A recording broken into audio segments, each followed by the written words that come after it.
Syederalun Satreskrim Polres Aceh Barat Daya terus melakukan penyelidikan terkait kebakaran satu unit mobil Nissan Datsun Go warna putih dengan nomor polisi BL1329CH. Peristiwa kebakaran itu terjadi pada Senin 22 Desember 2025 di Jalan Nasional Melabuh Tapak Tuan, tepatnya di Gampung Kedepaya, Kecamatan Blangpidi sekitar pukul 6.30 waktu Indonesia bagian Barat. Kapolres Abdia AKBP Agus Sulistianto SHSIK melalui Kasat Reskrim Ibtu Wahyudi kepada serambinews.com pada Selasa 23 Desember mengatakan mobil yang terbakar itu dikemudikan oleh MY 57 tahun, warga Gampung Senaluh, Kecamatan Blangpidi, Kabupaten setempat.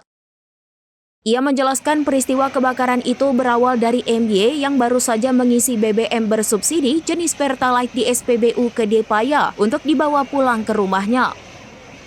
Saat dalam perjalanan, kata Wahyudi, MY mendengar adanya ledakan pada mesin depan mobil disertai percikan api yang langsung menyambar hingga membuat ia mengalami luka bakar pada bagian tubuhnya.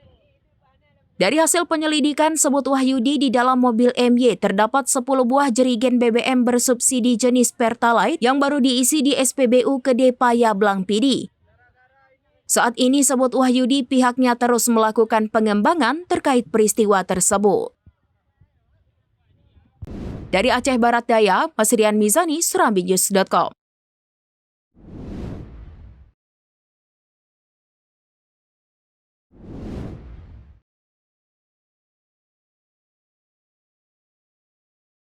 Download Tribun X sekarang, menghadirkan lokal menjadi Indonesia.